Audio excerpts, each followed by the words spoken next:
이게 어떻게 된 일이지? 저는 믿을 수 없다는 표정으로 회장님의 배꼽 아래를 응시했어요. 33년 동안 단 한 곳에서만 보았던 그것, 아니, 정확히는 매일 아침 거울 앞에서 봤던 그것이었죠. 68세 백만장자 회장의 배꼽 아래에 있는 그것이 왜 제 인생을 송두리째 바꿔놓았을까요? 지금 의문의 그 사연 들어보시겠습니다. 여러분은 지금 이 이야기를 어디에서 듣고 계신지 댓글로 남겨주세요. 영상 시작 전 구독과 좋아요도 눌러주시면 건강과 행운이 가득한 날 되실 겁니다. 그럼 지금 시작하겠습니다. 다음 환자분 들어오세요. 문이 열리고 한 노신사가 들어왔어요. 첫눈에 범상치 않다는 걸 알 수 있었습니다. 회색빛이 도는 은발을 단정하게 넘긴 머리, 고급스러운 정장에 반짝이는 구두. 하지만 그의 얼굴엔 피곤함이 역력했어요. 마치 세상의 모든 무게를 짊어진 사람처럼요. 앉으세요. 제가 의자를 가리키며 말했습니다. 저는 서울 강남의 한 대형 비뇨기과 병원, 이곳에서 3년째 전문의로 일하고 있었어요. 명문대 의대 출신인 저는 하얀 가운을 단정하게 입고 환자 차트를 넘기며 그날도 평범한 하루를 시작했죠. 노신사 옆엔 30대 중반쯤 돼 보이는 남자가 서 있었어요. 깔끔한 정장 차림에 서류 가방을 든 걸 보니 비서인 것 같았죠. 강태준 환자분이시죠? 차트를 확인하며 제가 물었어요. 노신사가 천천히 고개를 끄덕였습니다. 네, 맞습니다. 목소리가 낮고 묵직했어요. 카리스마가 느껴지는 목소리였죠. 하지만 동시에 무언가 지쳐있는 느낌도 들었습니다. 건강검진 결과를 봤는데요. PSA 수치가 상당히 높게 나왔습니다. 정밀 검사가 필요해 보여요. 제가 모니터를 보며 설명했습니다. PSA 수치가 정상의 3배가 넘었거든요. 68세 남성에게 이 정도 수치면 전립선암을 강하게 의심해야 했어요. 노신사의 표정이 굳었습니다. 하지만 놀라는 기색은 없었어요. 마치 이미 예상하고 있었던 것처럼요. 그렇군요. 짧은 대답이었습니다. 더 이상 묻지도 않았어요. 보통 환자들은 이런 말을 들으면 당황하거나 여러 질문을 쏟아내는데 이분은 담담했죠. 검사복으로 갈아입고 나오시면 됩니다. 초음파 검사와 직장 수지 검사를 진행할게요. 제가 검사복을 건네며 말했습니다. 노신사가 일어서자 비서가 따라 들어가려 했어요. 보호자분은 밖에서 기다려주세요. 제가 손을 들어 막았습니다. 비서가 난처한 표정을 지었지만 노신사가 고개를 저었어요. 괜찮아. 나가 있어. 10분 후 검사복을 입은 노신사가 나왔습니다. 저는 검사 침대 옆으로 안내했어요. 누우세요. 최대한 편하게요. 초음파 기계를 준비하며 제가 말했습니다. 노신사가 침대에 누웠어요. 저는 전문적으로 검사를 시작했죠. 초음파 젤을 바르고 프로브를 움직이며 모니터를 주시했습니다. 전립선이 화면에 나타났어요. 그리고 곧 의심스러운 부분이 보였습니다. 경계가 불분명한 저의 코 병변, 크기도 작지 않았어요. 제 표정이 굳었죠. 3기는 되겠네. 마음속으로 생각했습니다. 하지만 환자에게 확정 진단을 말하기 전엔 조직 검사 결과를 기다려야 했어요. 저는 여러 각도에서 전립선을 관찰했습니다. 그때였어요. 초음파 프로브를 움직이던 제 손이 멈췄습니다. 시선이 노신사의 배꼽 아래에 고정됐죠. 거기에 작은 붉은 점이 있었던 거예요. 처음엔 그냥 지나칠 뻔했습니다. 하지만 뭔가 이상했어요. 그 점의 모양이 마치 초승달처럼 생겼거든요. 선명한 붉은색의 작은 달 모양 점이었습니다. 심장이 쿵 내려앉았어요. 설마 제 손이 떨리기 시작했습니다. 프로브를 쥔 손에서 힘이 빠졌죠. 머릿속이 하얗게 변했어요. 아니야. 그럴 리 없어. 이건 그냥 우연이야. 하지만 제 가슴은 미친 듯이 뛰고 있었습니다. 선생님, 노신사가 조심스럽게 불렀어요. 제가 멈춰선 채 아무 말도 하지 않았으니까요. 저는 황급히 정신을 차렸습니다. 아, 죄송합니다. 영상이 잘 안 보여서요. 거짓말이었어요. 영상은 선명했습니다. 하지만 저는 그렇게 말할 수밖에 없었죠. 떨리는 손으로 다시 검사를 이어갔습니다. 하지만 머릿속은 온통 그 붉은 점 생각뿐이었어요. 왜냐하면 저도 똑같은 점을 갖고 있었거든요. 제 배꼽 아래 정확히 같은 위치에 똑같은 모양의 붉은 점이 있었습니다. 어렸을 때부터 있었던 점이에요. 양어머니는 그냥 선천적인 모반이라고 했었죠. 하지만 지금 제 눈앞에 이 노신사도 똑같은 점을 갖고 있었습니다. 위치도 모양도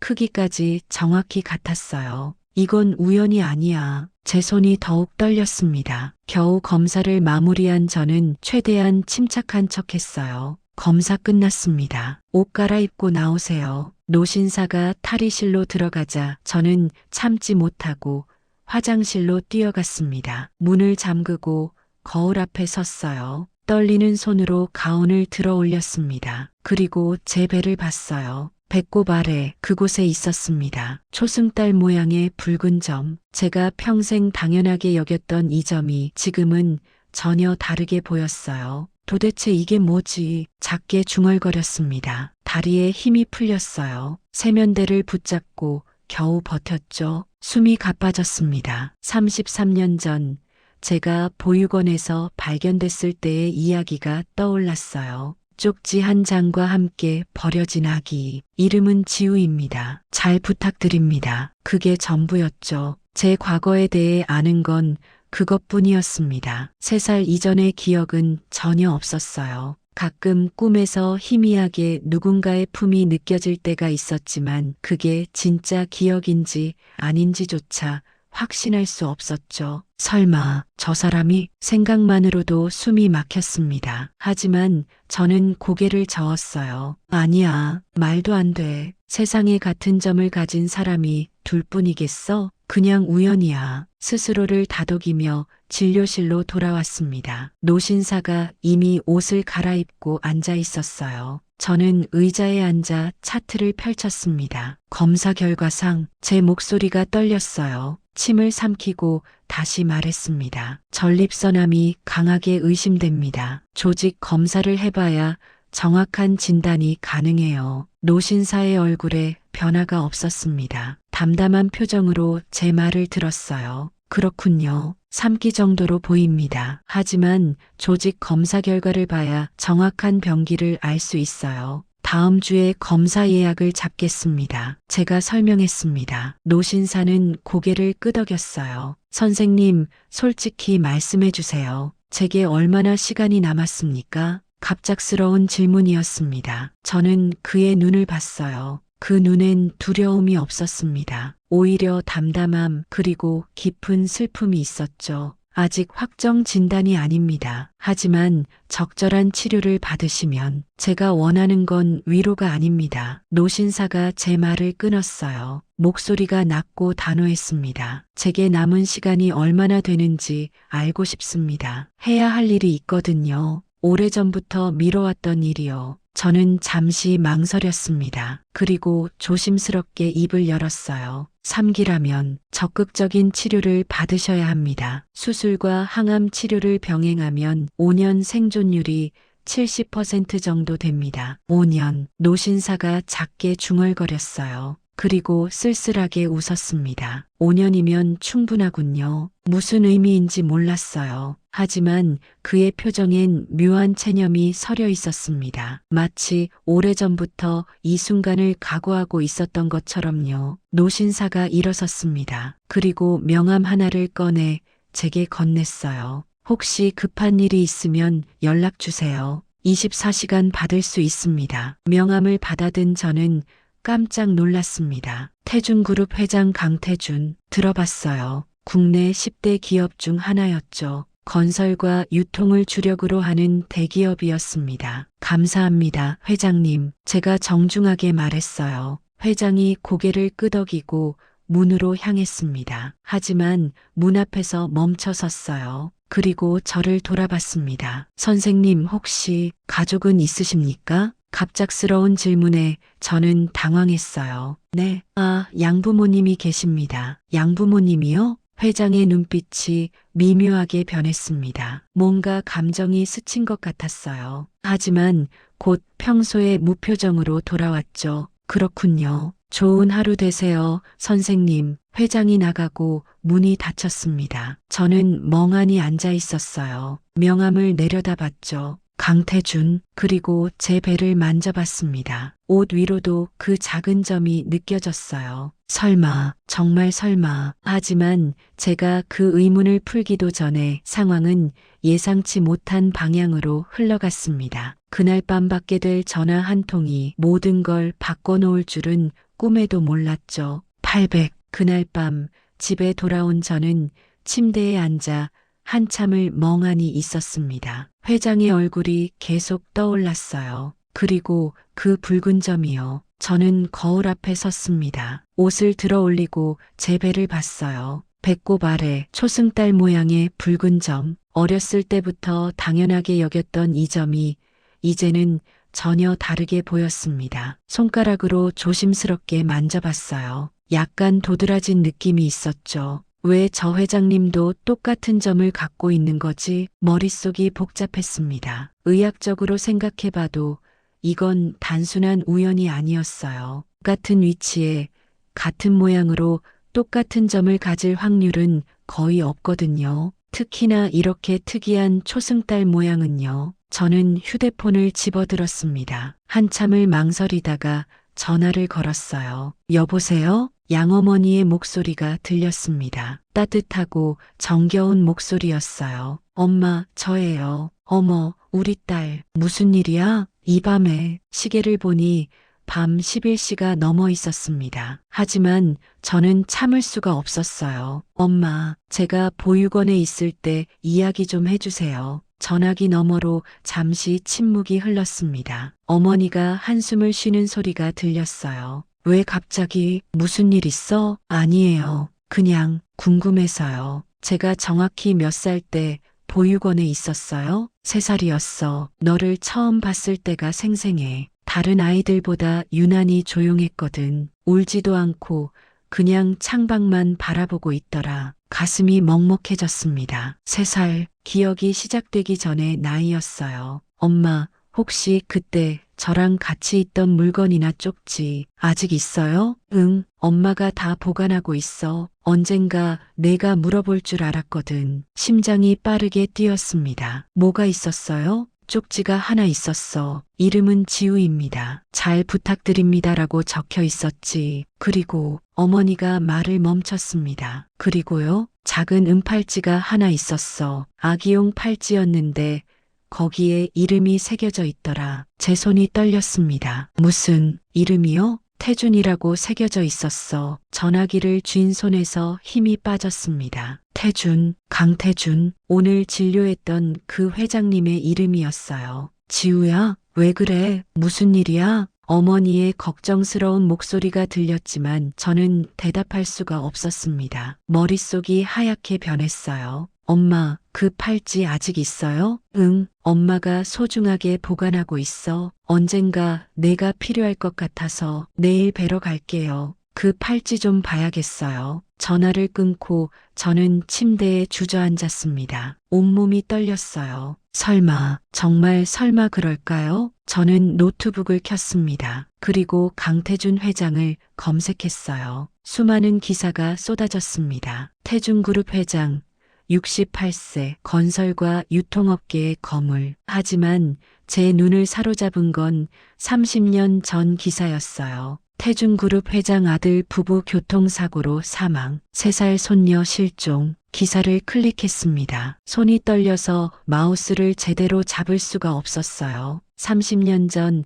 오늘 강태준 회장의 외아들 강민수 씨 당시 32세와 며느리 한수진 씨 당시 28세 부부가 교통사고로 사망했다. 사고 당시 차에 타고 있던 3살 딸 강지우 양은 사고 현장에서 발견되지 않았다. 경찰은 유괴 가능성에 무게를 두고 수사 중이다. 기사 아래엔 사진이 있었습니다. 젊은 부부가 아기를 안고 웃고 있는 사진이었어요. 아기의 얼굴은 흐릿했지만 부부의 행복한 표정이 선명했죠. 저는 다른 기사들도 찾아봤습니다. 강태준 회장 30년간 손녀 찾기 포기 안 하. 매년 거액 현상금, 실종된 손녀 찾기 위해 전국 보육원 방문하는 강태준 회장. 기사를 읽으면 읽을수록 가슴이 무너졌습니다. 회장은 30년간 손녀를 찾아 헤맸던 거예요. 전국의 보육원을 다니며 비슷한 나이대의 여자아이들을 만났다고 했습니다. 하지만 끝내 찾지 못했죠. 그게 나였을까? 생각만으로도 숨이 막혔습니다. 저는 다시 제 배를 만져봤어요. 그 붉은 점을요. 그날 밤 저는 한숨도 자지 못했습니다. 천장을 바라보며 온갖 생각이 머릿속을 스쳤어요. 만약 정말 제가 그 실종된 손녀라면 30년 동안 저를 찾아 헤맨 할아버지가 있었다면 왜 저는 보육원에 있었던 걸까요? 교통사고 현장에서 어떻게 사라진 걸까요? 누가 저를 데려간 걸까요? 다음 날 아침 저는 일찍 병원에 출근했습니다. 피곤했지만 잠은 오지 않았어요. 진료실에 앉아 회장의 차트를 다시 봤습니다. 조직 검사 결과가 나올 때까지는 일주일이 걸렸죠. 점심시간 저는 병원 도서관에 갔습니다. 의학 자료가 아니라 신문 자료를 찾기 위해서였어요. 30년 전 그 교통사고에 대한 기사를 더 찾아봤습니다. 사고 현장에서 아이의 흔적 발견 안 돼 유괴범 소행으로 추정. 강태준 회장 측 손녀 찾는 사람에게 10억 현상금 제시. 기사를 읽다가 저는 한 사진에서 멈췄습니다. 사고 난 차량 사진이었어요. 그리고 그 옆에 경찰들이 뭔가를 조사하는 사진이었죠. 사진 설명에는 이렇게 적혀 있었습니다. 현장에서 발견된 아동용 신발과 인형. 하지만 아이는 발견되지 않았다. 저는 그 사진을 뚫어져라 쳐다봤습니다. 분홍색 신발과 토끼 인형. 왠지 낯설지 않았어요. 꿈에서 본 것 같은 느낌이었죠. 바로 그때 제 휴대폰이 울렸습니다. 병원 연락처였어요. 한지우 선생님, 강태준 환자분 조직 검사 결과 나왔습니다. 예정보다 빨랐습니다. 저는 서둘러 진료실로 돌아갔어요. 컴퓨터로 결과를 확인했습니다. 전립선 선암종, 글리슨 스코어 8, 임파절 전이 의심 3기였습니다. 생각했던 것보다 상태가 좋지 않았어요. 적극적인 치료가 필요했죠. 저는 회장에게 전화를 걸어야 했습니다. 하지만 손이 떨려서 전화기를 제대로 잡을 수가 없었어요. 이 사람이 정말 제 할아버지라면, 제가 30년 동안 그가 찾아 헤맨 손녀라면 겨우 전화를 걸었습니다. 벨이 2번 울린 후 연결됐어요. 여보세요? 회장의 목소리였습니다. 낮고 차분한 목소리였죠. 회장님, 한지우입니다. 검사 결과가 나왔습니다. 병원으로 오실 수 있으세요? 알겠습니다. 오늘 오후에 가겠습니다. 전화를 끊고 저는 깊게 숨을 들이마셨습니다. 오늘 오후 회장을 다시 만나게 됩니다. 그리고 저는 결심했어요. 그 붉은 점에 대해 물어보기로요. 하지만 제가 몰랐던 게 있었습니다. 회장에게도 비밀이 있었다는 걸요. 그리고 그 비밀 때문에 누군가는 제가 진실에 다가가는 걸 막으려 할 거라는 거요. 한편 그 시각 태중그룹 본사에서는 한 통의 전화가 걸리고 있었습니다. 오후 3시 회장이 병원에 도착했습니다. 이번엔 비서 없이 혼자 오셨더라고요. 정장 차림이었지만 어제보다 더 피곤해 보였어요. 얼굴이 창백했고 걸음걸이도 조금 느렸죠. 앉으세요, 회장님. 제가 자리를 권했습니다. 회장이 천천히 의자에 앉았어요. 저는 검사 결과지를 앞에 놓았습니다. 검사 결과가 나왔습니다. 제 목소리가 떨렸어요. 프로페셔널함을 유지하려 애썼지만 쉽지 않았습니다. 회장은 제 눈을 똑바로 쳐다봤어요. 말씀해 주세요. 전립선암 3기입니다. 글리슨 스코어가 8이고 임파절 전이가 의심됩니다. 회장의 표정이 굳었습니다. 하지만 여전히 침착했어요. 마치 이미 각오하고 있었던 것처럼요. 그렇군요. 치료는 어떻게 하나요? 수술이 필요합니다. 전립선 전체를 제거하는 근치적 전립선 절제술을 해야 해요. 그리고 수술 후 방사선 치료와 호르몬 치료를 병행해야 합니다. 회장이 고개를 끄덕였습니다. 얼마나 걸리나요? 수술은 4-5 시간 정도 소요되고 입원은 일주일 정도 필요합니다. 회복 기간까지 합치면 아니요. 회장이 제 말을 끊었어요. 제가 묻는 건 그게 아닙니다. 치료하지 않으면 얼마나 살 수 있나요? 가슴이 철렁했습니다. 설마 치료를 거부하시려는 건가요? 회장님, 지금 적극적으로 치료하시면 충분히. 선생님, 회장의 목소리가 낮아졌습니다. 저는 30년을 기다렸습니다. 단 하루도 포기한 적 없이요. 하지만 이제 시간이 얼마 남지 않았다는 걸 압니다. 그러니 솔직히 말씀해 주세요. 저는 입술을 깨물었어요. 그리고 조심스럽게 입을 열었습니다. 치료하지 않으시면 1년에서 2년 정도입니다. 회장이 쓸쓸하게 웃었어요. 1년, 짧지만 어쩌면 충분할지도 모르겠군요. 회장님, 무슨 말씀을? 선생님, 회장이 저를 똑바로 쳐다봤습니다. 그의 눈엔 묘한 감정이 서려 있었어요. 혹시 선생님께서 양부모님께 입양되기 전 본명이 무엇이었는지 아십니까? 갑작스러운 질문에 저는 얼어붙었습니다. 심장이 미친 듯이 뛰기 시작했어요. 왜 그걸 물으시는 거죠? 그냥 궁금해서입니다. 회장의 목소리가 떨렸어요. 저는 침을 삼켰습니다. 쪽지에 지우라고 적혀 있었다고 들었어요. 그래서 제 이름이 한지우가 됐고요. 회장의 눈이 흔들렸습니다. 그의 손이 떨리기 시작했어요. 지우, 작게 중얼거리는 그의 목소리가 들렸습니다. 그리고 그는 눈을 감았어요. 깊게 숨을 들이마시며 감정을 가라앉히는 것 같았죠. 저는 더 이상 참을 수가 없었습니다. 회장님,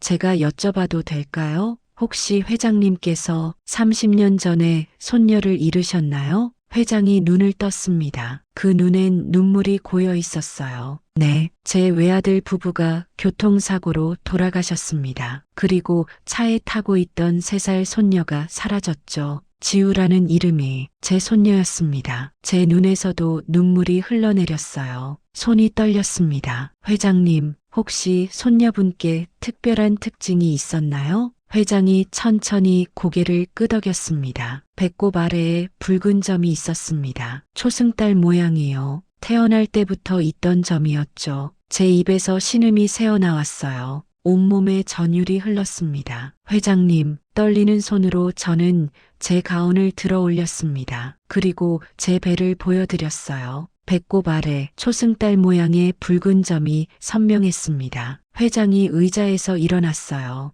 비틀거리며 앞으로 다가왔습니다. 그의 눈에서 눈물이 흘러내렸죠. 지우야, 우리 지우야. 회장의 손이 제 얼굴을 감쌌습니다. 따뜻한 손이었어요. 왠지 낯설지 않았습니다. 마치 오래전에 느껴본 것 같은 온기였죠. 할아버지, 제 입에서 그 말이 나왔습니다. 무의식적으로요. 그러자 회장이 무너졌어요. 저를 꼭 껴안으며 흐느꼈습니다. 미안하다, 지우야. 할아버지가 미안해. 너를 지켜주지 못해서 저도 울었습니다. 30년 동안 느껴보지 못했던 감정이 북받쳐 올랐어요. 이 사람의 품이 왜 이렇게 따뜻한지, 왜 이렇게 익숙한지 알 것 같았습니다. 우리는 한참을 그렇게 있었어요. 서로를 껴안고 울었습니다. 30년 만에 재회였죠. 그런데 바로 그때였어요. 진료실 문이 거칠게 열렸습니다. 중년의 여성이 들어왔어요.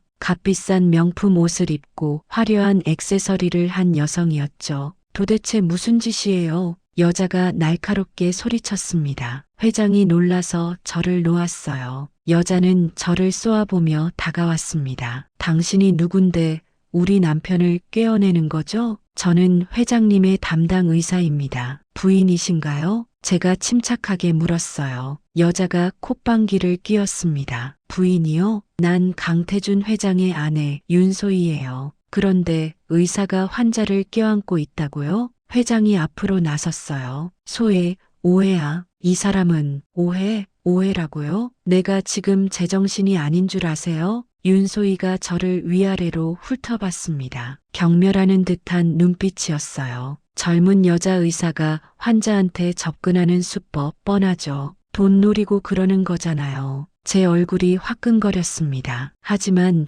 저는 참았어요. 부인, 오해하셨습니다. 저는 닥쳐요. 당신 같은 사람 때문에 우리 가정이 무너지는 거예요. 윤소희가 소리쳤습니다. 그때 뒤에서 한 남자가 들어왔어요. 30대 중반쯤 돼 보이는 잘생긴 남자였죠. 비싼 정장을 입고 있었습니다. 어머니, 진정하세요. 남자가 윤소희를 말렸습니다. 그리고 저를 봤어요. 차갑고 계산적인 눈빛이었죠. 실례했습니다. 저는 강태성, 태중그룹 전무입니다. 아버지 일로 어머니께서 예민하신 점 양해 부탁드립니다. 회장의 배다른 아들, 두 번째 부인의 아들이라는 얘기를 기사에서 봤어요. 그는 저를 날카롭게 쳐다봤습니다. 아버지, 병원에서 이러시면 안 됩니다. 집으로 가시죠. 태성아, 잠깐만. 아버지가 편찮으신 거 알면서도 이렇게 힘들게 하시는 겁니까?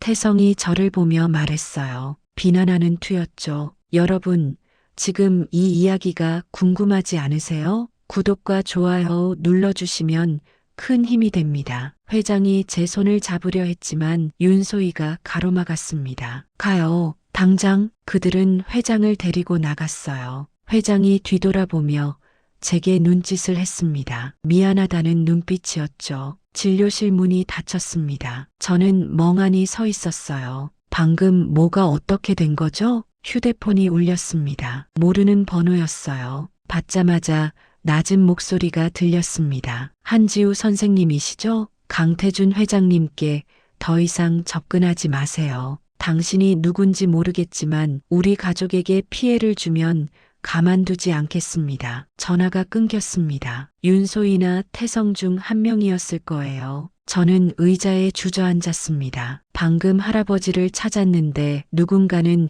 우리를 갈라놓으려 하고 있었어요. 하지만 더 무서운 건 그들이 왜 이렇게까지 반대하는지 알 것 같다는 거였습니다. 제가 진짜 손녀로 밝혀지면 상속 문제가 복잡해질 테니까요. 그날 밤 저는 잠을 이룰 수 없었습니다. 할아버지의 따뜻한 품이 계속 생각났거든요. 2400 다음날 아침 저는 일찍 병원에 출근했습니다. 거의 잠을 못 잤지만 멍하니 있을 수만은 없었어요. 할아버지, 제게 할아버지가 생긴 거예요. 30년 만에요. 하지만 동시에 불안했습니다. 어젯밤 그 전화가 계속 머릿속을 맴돌았거든요. 윤소희와 태성, 그들은 제가 나타나는 걸 원하지 않았어요. 지우야, 뒤에서 익숙한 목소리가 들렸습니다. 돌아보니 민준 오빠였어요. 제 대학 동기이자 이 병원 내과 전문의였죠.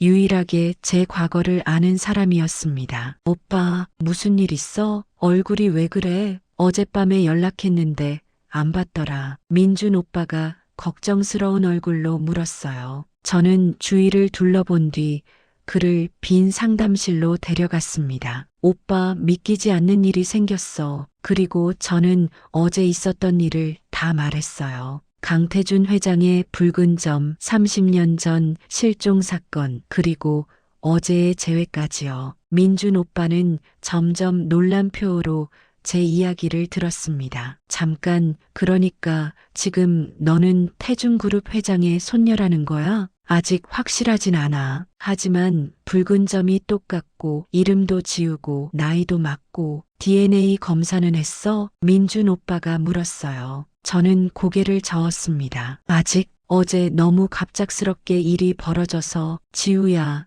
이건 중요한 문제야. 확실하게 해야 해. DNA 검사를 해봐. 오빠의 말이 맞았어요. 아무리 상황 증거가 많아도 과학적인 증거가 필요했죠. 그런데 오빠, 문제가 있어. 회장님의 부인이랑 아들이 나타났거든. 그 사람들이 날 엄청 경계하더라. 당연하지. 내가 진짜 손녀로 밝혀지면 상속 구도가 완전히 바뀌잖아. 지금까지는 태성이 유일한 상속자였을 텐데. 민준 오빠가 심각한 표정으로 말했어요. 조심해야 해, 지우야. 돈 앞에서 사람들이 어떻게 변하는지 너도 알잖아. 특히 재벌가는 더 심하고. 가슴이 답답해졌습니다. 저는 그저 할아버지를 찾은 게 기쁠 뿐인데 왜 이렇게 복잡한 걸까요? 오빠 도와줄래? DNA 검사 좀 도와줘. 물론이지. 근데 회장님 동의는 받아야 해. 몰래 할 순 없어. 바로 그때 제 휴대폰이 울렸습니다. 모르는 번호였지만 받았어요. 여보세요? 선생님, 접니다. 회장의 목소리였어요. 하지만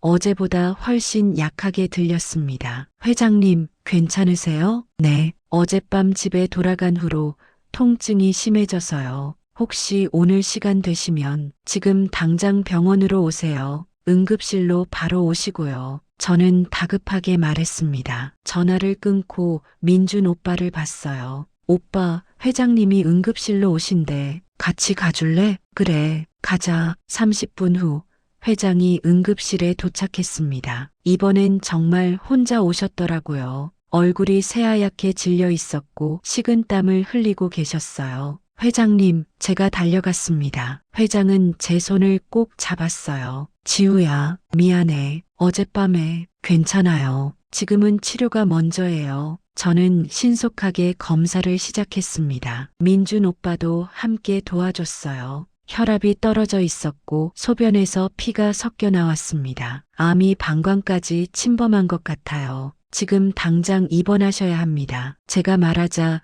회장이 고개를 끄덕였어요. 입원 수속을 밟고 VIP 병실로 모셨습니다. 링거를 꽂고 진통제를 투여했죠. 회장님, 저는 조심스럽게 입을 열었습니다. 네, 지우야. 회장이 제 손을 잡았어요. 따뜻한 손이었습니다. 저희 DNA 검사를 해야 할 것 같아요. 확실하게 하기 위해서요. 회장의 눈이 흔들렸습니다. 그럴 필요 없어. 난 알아. 내가 내 손녀라는 걸. 저도 알아요. 하지만 다른 사람들을 설득하려면 과학적인 증거가 필요해요. 회장이 한숨을 쉬었어요. 그리고 고개를 끄덕였죠. 알았다. 검사하자. 민준 오빠가 체열 도구를 가져왔습니다. 회장과 제 혈액을 채취했어요. 그리고 조용히 검사를 의뢰했죠. 결과 나오는데 3일 정도 걸려요. 민준 오빠가 말했습니다. 3일, 길고도 짧은 시간이었어요.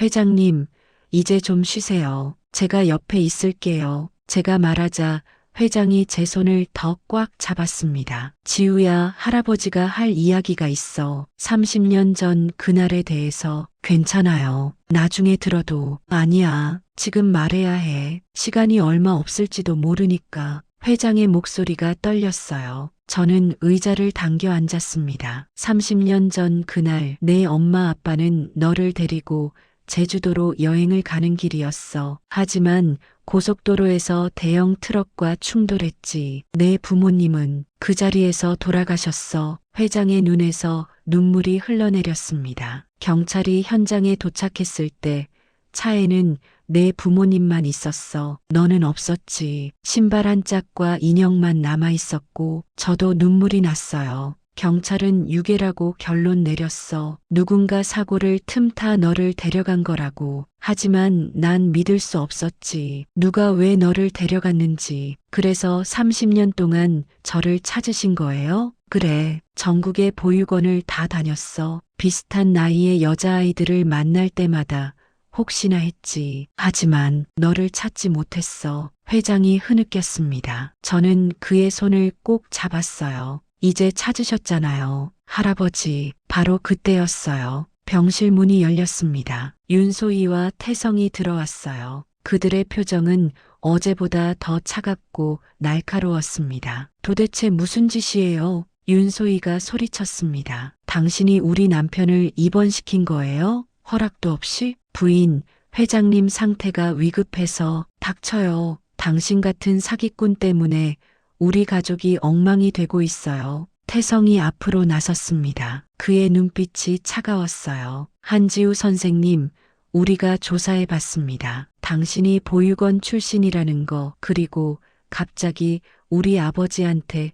접근했다는 것도요. 제 심장이 쿵 내려앉았습니다. 접근? 전 그저 담당 의사일 뿐이에요. 담당 의사가 환자한테 손녀라고 거짓말을 해요? DNA 검사까지 하면서요? 태성이 비웃듯 말했어요. 그는 어떻게 DNA 검사 사실까지 알고 있는 걸까요? 우리 병원엔 눈과 귀가 많습니다. 선생님이 무슨 짓을 하는지 다 알고 있어요. 태성이 한 걸음 다가왔습니다. 지금 당장 우리 아버지한테서 떨어지세요. 그리고 그 DNA 검사도 취소하시고. 안 돼. 회장이 침대에서 일어나려 했어요. 하지만 링거줄에 걸려 비틀거렸죠. 아버지, 진정하세요. 저 여자가 아버지를 이용하고 있는 거예요. 돈 때문에요. 닥쳐. 태성, 지우는 정말 내 손녀야. 증거가 있습니까? 그냥 점 하나 같다고 손녀라고요? 말도 안 되는 소리예요. 병실이 아수라장이 됐습니다. 윤소희는 계속 소리를 질렀고 태성은 저를 내쫓으려 했어요.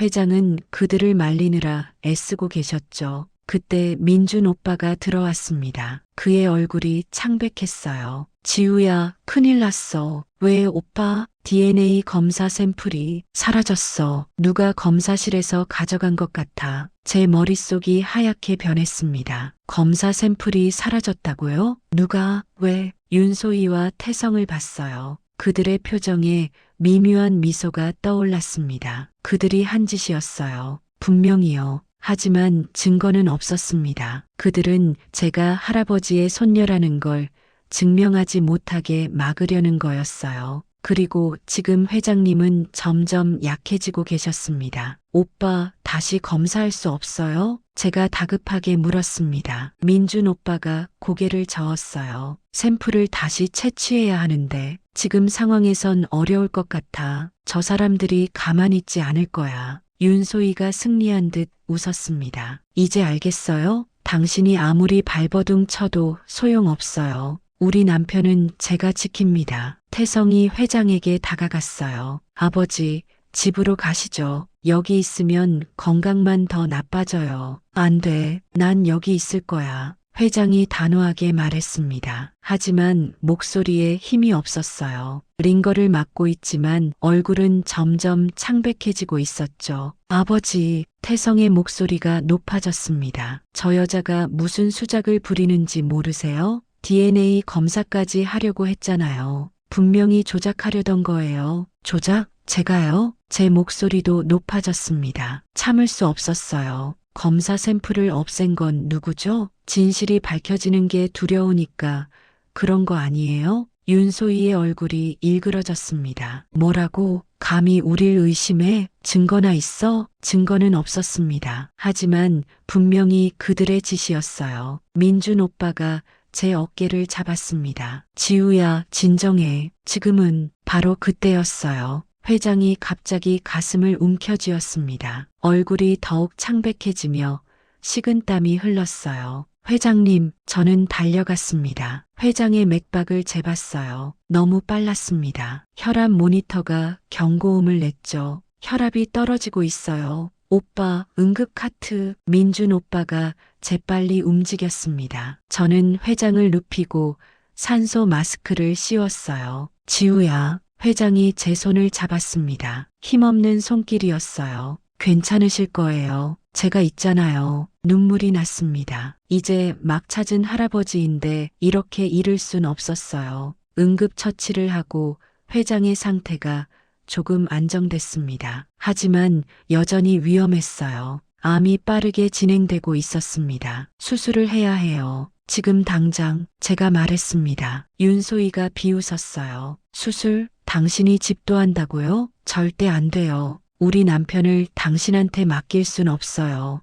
부인, 지금은 시간을 다툴 때예요. 회장님의 생명? 당신이 무슨 명이라도 돼요? 겨우 30대 초반의 풋내기 의사한테 우리 남편을 맡기라고? 윤소희의 말이 칼처럼 날카로웠습니다. 태성도 끼어들었어요. 우리 병원 이사진에게 연락하겠습니다. 다른 의사를 배정해 달라고요. 제 주먹이 떨렸습니다. 하지만 그들 말대로 제가 젊은 건 사실이었어요. 비록 실력이 있어도 경력이 짧았죠. 알겠습니다. 제가 고개를 숙였습니다. 하지만 한 가지만 약속해 주세요. 최고의 의료진을 부르시되 빨리 결정해 주세요. 회장님께 시간이 많지 않아요. 윤소희가 콧방귀를 뀌며 나갔습니다. 태성도 따라 나가면서 저를 한번 쏘아봤어요. 경고하는 눈빛이었죠. 병실에 저와 회장 그리고 민준 오빠만 남았습니다. 지우야,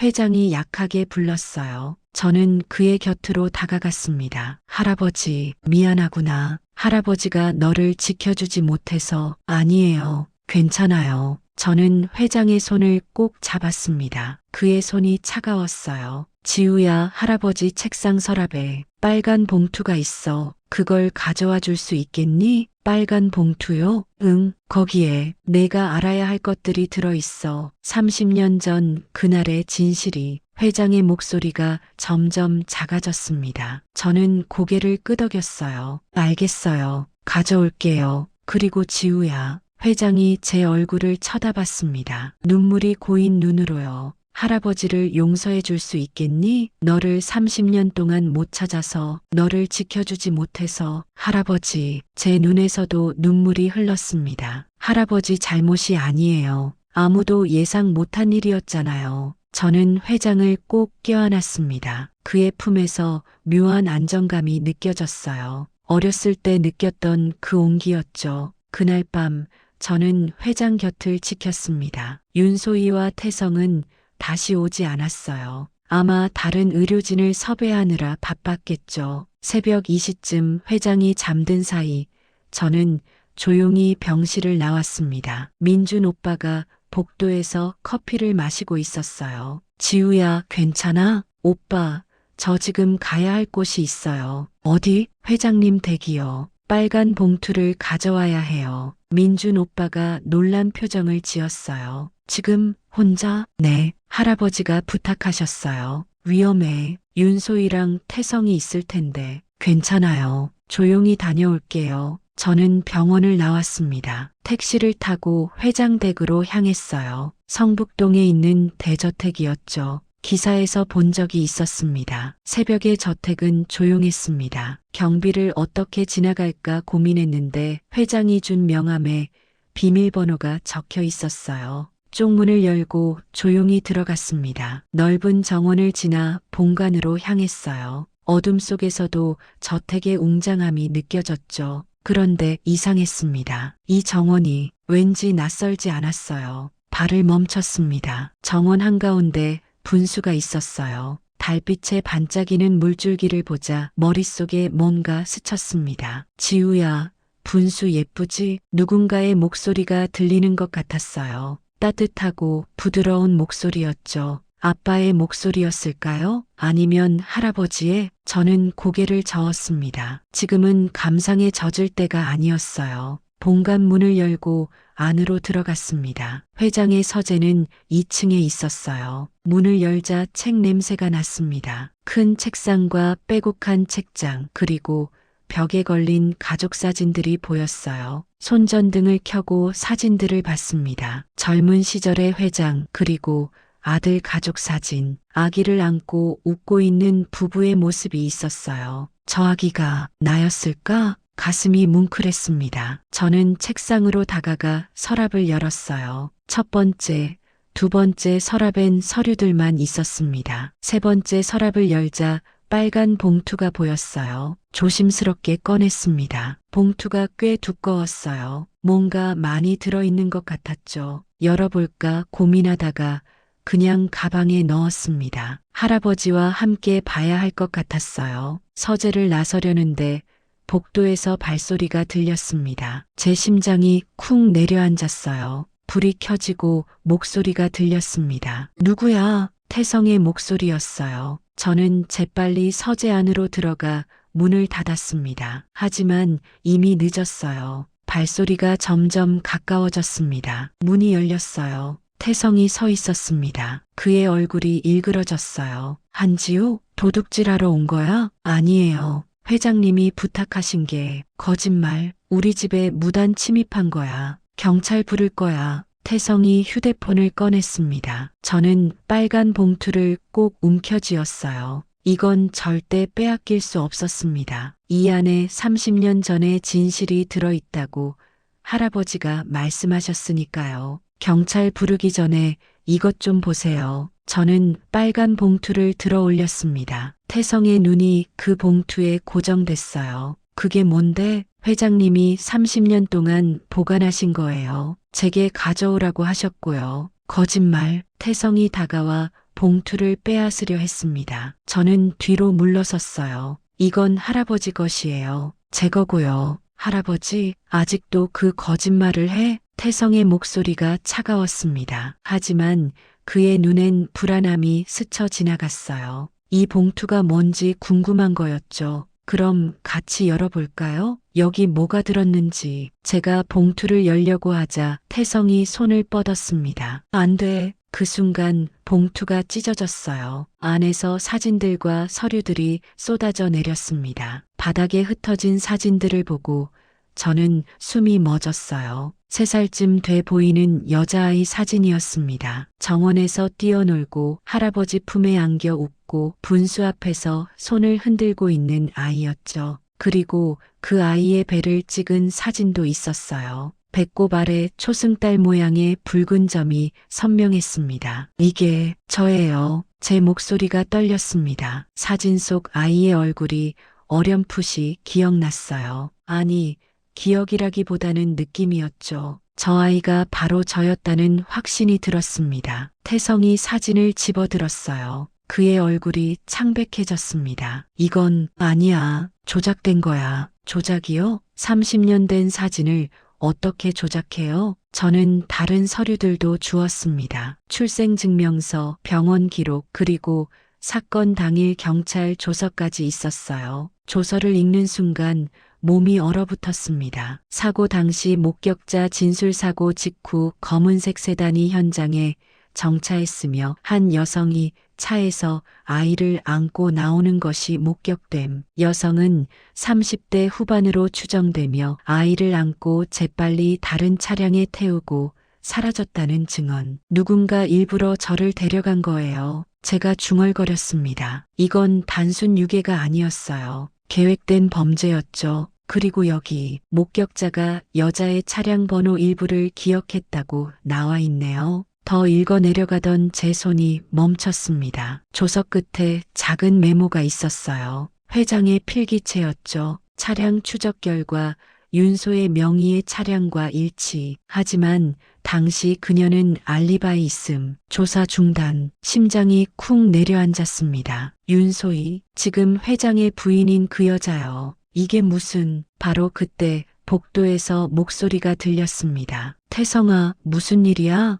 윤소희였어요. 그녀가 서재로 들어왔습니다. 그리고 바닥에 흩어진 서류들을 보고 얼굴이 하얗게 질렸어요. 이걸 어떻게 찾은 거야? 그녀의 목소리가 떨렸습니다. 저는 천천히 일어섰어요. 30년 전 당신이었죠? 절 데려간 사람이. 윤소희의 눈이 흔들렸습니다. 그녀는 뒤로 물러섰어요. 무슨 헛소리야. 난 그때 알리바이가 있었다고요? 하지만 차는 당신 것이었어요. 당신이 직접 운전하지 않았어도 공범이 있었겠죠. 제 목소리가 높아졌습니다. 30년 동안 숨겨진 진실이 눈앞에 있었어요. 왜 그랬어요? 3살짜리 아이를 왜 데려간 거예요? 윤소희가 비웃었습니다. 하지만 그 웃음엔 공포가 묻어 있었어요. 증거가 있어? 30년 전 일을 지금 와서 들춰낸다고 믿을 사람이 있을 것 같아? 할아버지는 믿으실 거예요. 강태준이? 그 사람은 이미 죽어가고 있어. 곧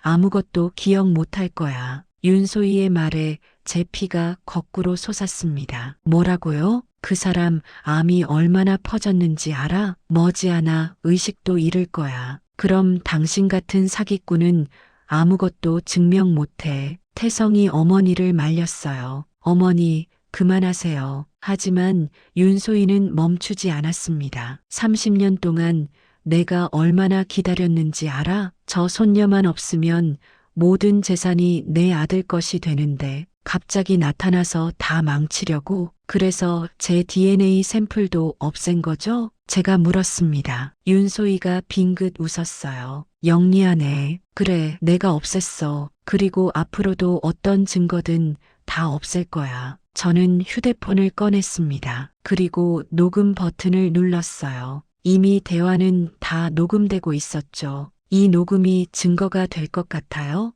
윤소희의 얼굴이 굳었습니다. 여러분, 지금 이 반전이 궁금하지 않으세요? 구독 버튼을 눌러주시면 이야기가 더욱 흥미진진하게 전개됩니다. 바로 그때 제 휴대폰이 울렸습니다. 민준 오빠였어요. 지우야, 큰일 났어. 회장님이 의식을 잃으셨어. 지금 당장 와야 해. 전화기를 든 제 손이 떨렸습니다. 뭐라고요? 혈압이 급격히 떨어지고 있어. 빨리 와. 저는 서류들을 주머니에 쑤셔 넣고 뛰쳐나갔습니다. 윤소희가 막으려 했지만 저는 그녀를 밀치고 계단을 내려갔어요. 택시를 잡아 타고 병원으로 향했습니다. 가슴이 터질 것 같았어요. 할아버지, 이제 막 찾은 할아버지인데 이렇게 잃을 순 없었습니다. 병원에 도착했을 때 응급실은 아수라장이었어요. 의료진이 회장을 둘러싸고 심폐소생술을 하고 있었습니다. 할아버지, 제가 소리쳤습니다. 민준 오빠가 저를 붙잡았어요. 진정해, 지우야. 지금 최선을 다하고 있어. 하지만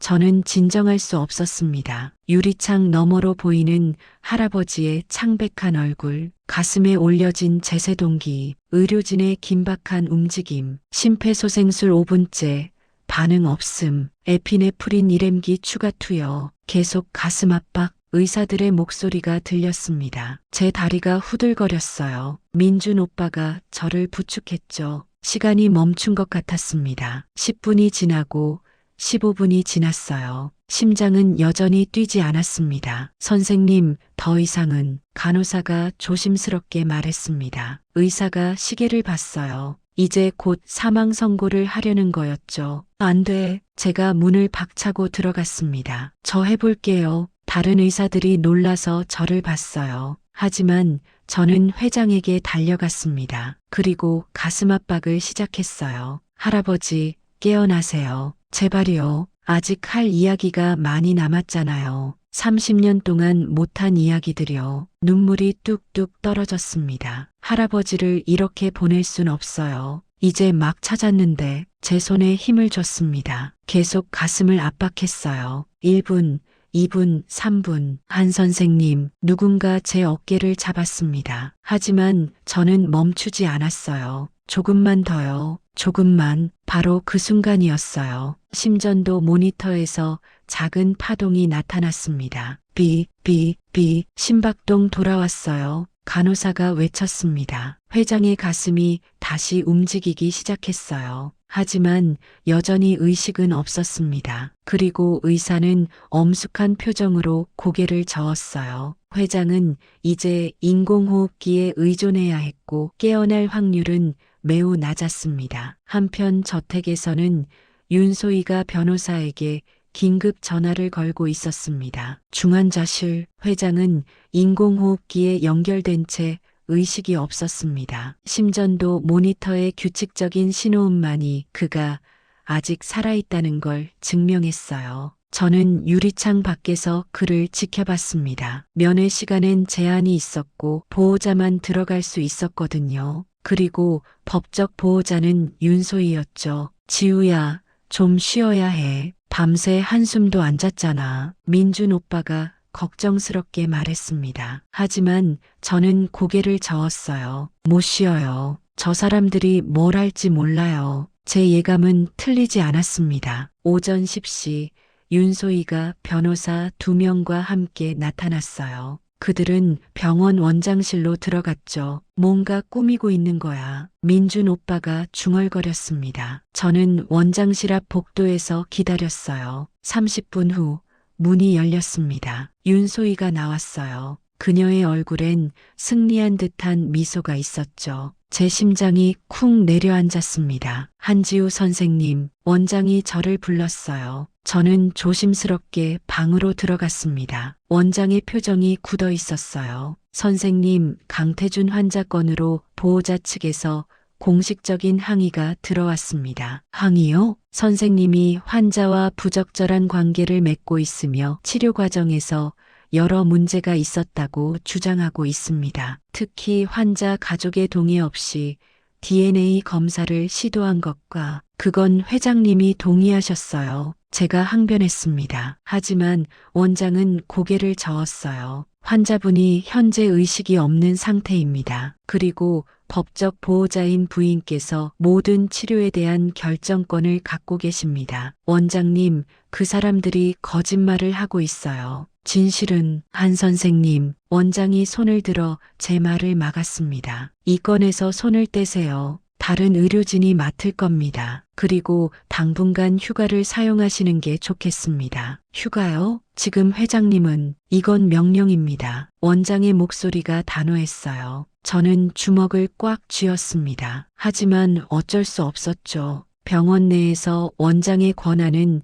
절대적이었으니까요. 원장실을 나오자 윤소희가 복도에서 기다리고 있었습니다. 비웃는 얼굴로요. 이제 알겠어? 당신이 아무리 발버둥 쳐도 소용없어. 그녀가 속삭였습니다. 회장님은 제가 지킵니다. 그리고 당신 같은 사기꾼은 평생 가까이 오지 못할 거예요. 사기꾼은 당신이잖아요. 제가 맞섰습니다. 30년 전 진실 제가 다 알고 있어요. 그리고 녹음도 했고요. 윤소희의 얼굴이 굳었습니다. 하지만 곧 다시 웃었어요. 녹음? 그게 증거가 될 것 같아? 변호사들이 다 처리할 거야. 그리고 그녀가 한 걸음 다가왔습니다. 강태준이 깨어나지 못하면 모든 게 끝이야. 당신의 주장도 그 녹음도 다 소용없어. 제 등골이 오싹해졌습니다. 설마 생명유지장치를 끊으려는 거예요? 회복 가능성이 없는 환자를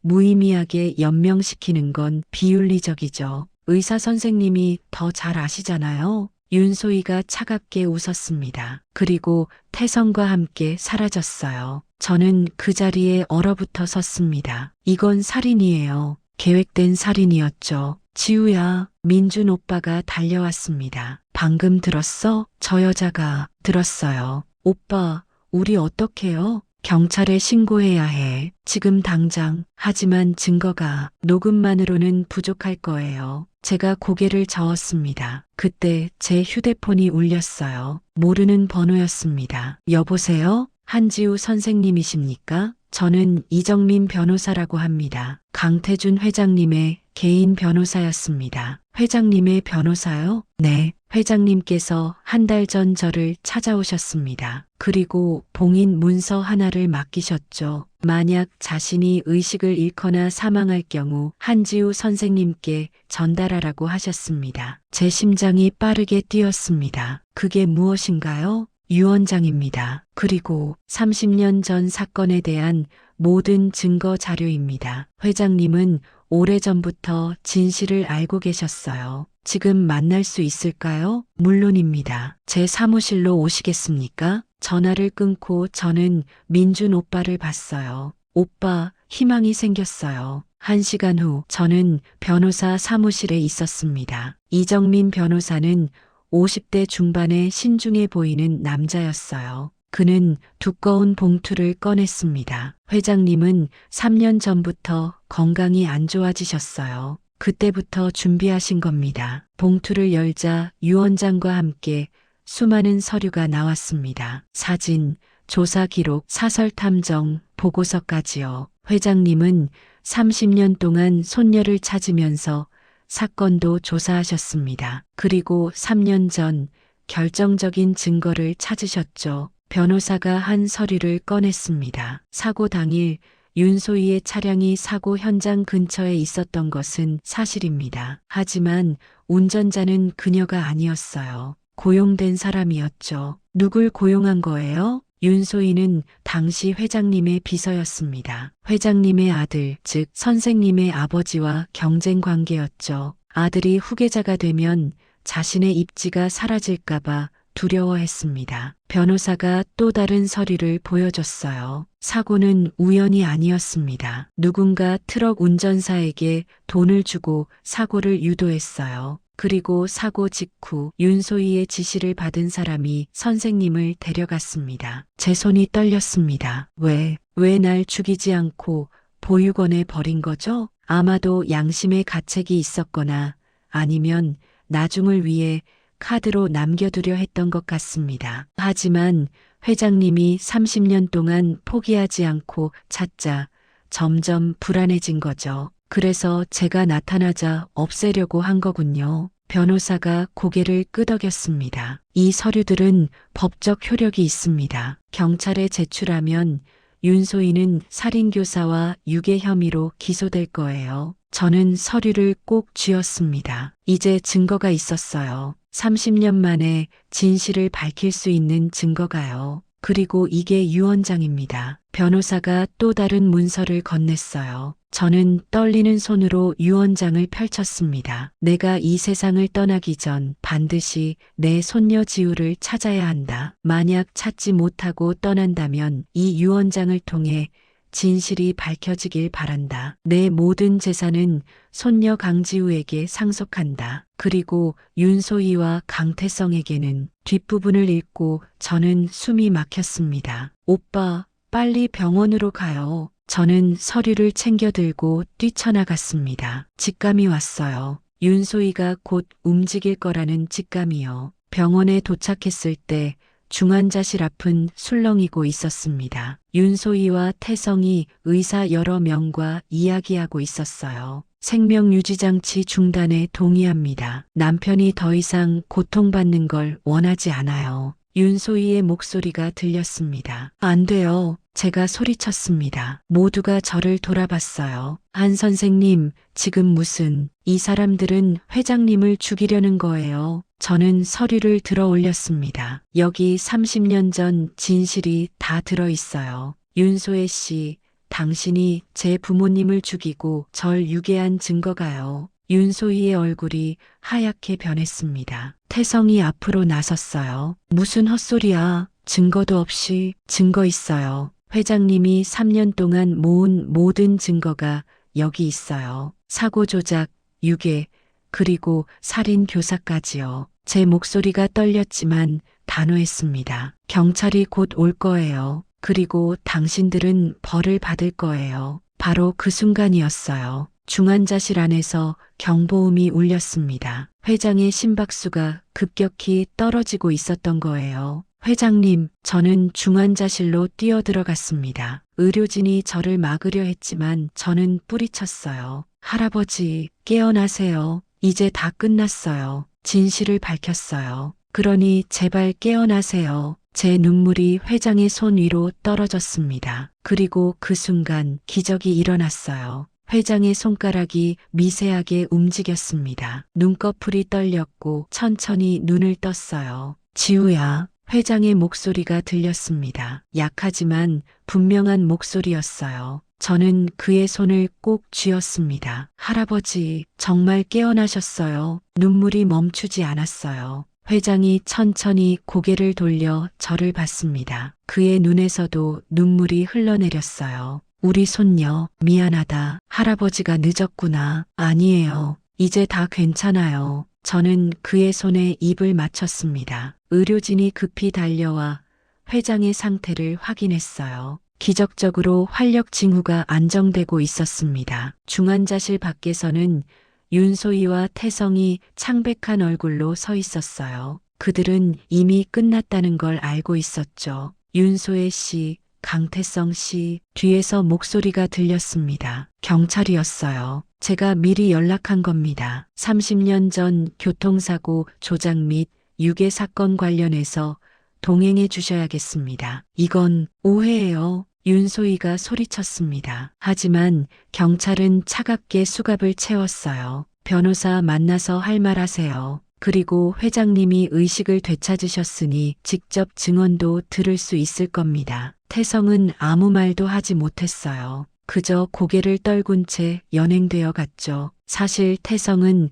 30년 전 일은 몰랐을 거예요. 어머니의 죄에 연루된 불쌍한 사람이었죠. 일주일 후 회장은 많이 회복했습니다. 의사들도 놀라워했어요. 생존 의지가 이렇게 빠른 회복을 만들어낸 거라고 했죠. 지우야, 이리 와서 앉아라. 병실에서 회장이 제게 말했습니다. 저는 침대 옆에 앉았어요. 회장이 제 손을 잡았습니다. 할아버지가 너한테 해줄 이야기가 많아. 내 부모님에 대해서, 어렸을 때 너에 대해서 천천히 들을게요, 할아버지. 이제 시간 많아요. 저는 웃으며 말했습니다. 회장도 웃었어요. 그래, 이제 시간이 있지. 하지만 할아버지가 먼저 사과해야 할 게 있어. 사과요? 30년 동안 너를 지켜주지 못해서 내가 보육원에서 그리고 혼자 자라면서 얼마나 힘들었을지. 할아버지, 저는 회장의 손을 더 꼭 잡았습니다. 저 괜찮았어요. 양부모님이 정말 잘 키워주셨어요. 그리고 이렇게 할아버지를 만났잖아요. 그것만으로도 전 행복해요.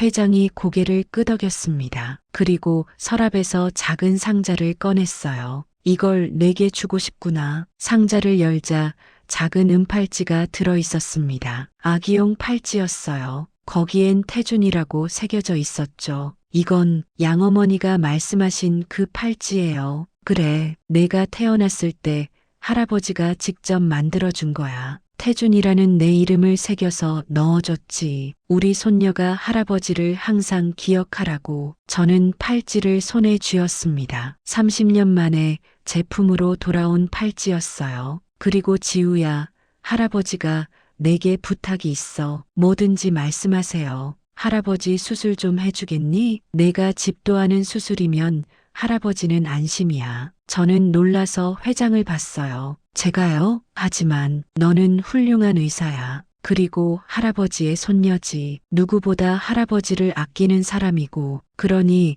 내가 해주면 좋겠어. 제 눈에 다시 눈물이 고였습니다. 알겠어요, 할아버지. 제가 꼭 성공시킬게요. 2주 후 수술이 진행됐습니다. 8시간의 긴 수술이었어요. 하지만 저는 한치의 흔들림도 없이 집도했습니다. 민준 오빠를 비롯한 최고의 의료진이 함께했죠. 종양 완전 제거 확인, 출혈 없음, 바이탈 안정적입니다. 수술은 성공이었습니다. 수술실 밖에서 기다리던 양부모님께 결과를 알렸어요. 수술 잘 끝났습니다. 잘했어.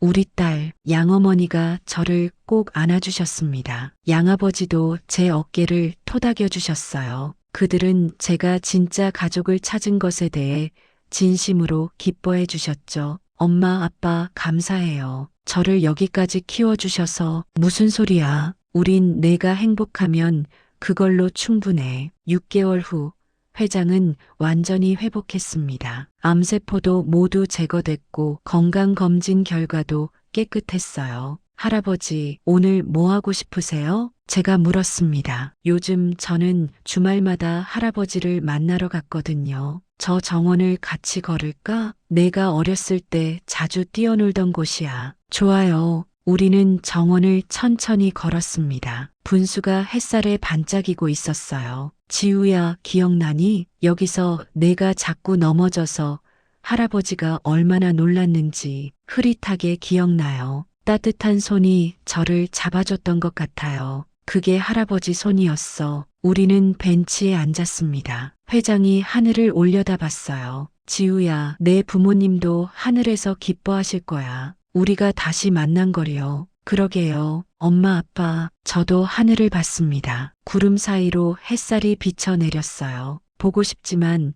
이제 괜찮아요. 할아버지가 계시니까요. 며칠 후 윤소희의 재판이 있었습니다. 살인교사, 유괴, 그리고 수많은 증거 인멸 혐의로 그녀는 징역 15년을 선고받았어요. 태성은 증거 인멸 방조로 징역 3년, 집행유예 5년을 받았죠. 이제 다 끝났구나. 재판을 마치고 나오며 회장이 말했습니다. 30년의 악몽이 끝났어. 이제 우리는 앞만 보고 가면 돼. 네, 할아버지. 그날 저녁 회장은 저를 포함한 양부모님을 모두 저녁 식사에 초대했습니다. 고급 레스토랑에서 우리는 함께 식사를 했어요. 한 선생님 내외분, 제 손녀를 이렇게 훌륭하게 키워주셔서 정말 감사합니다. 회장이 깊게 고개를 숙였습니다. 양부모님도 화들짝 놀라 손을 저으셨어요. 아닙니다, 회장님. 지우는 원래 착한 아이였어요. 앞으로도 우리 지우를 잘 부탁드립니다. 저 혼자 키울 순 없으니까요.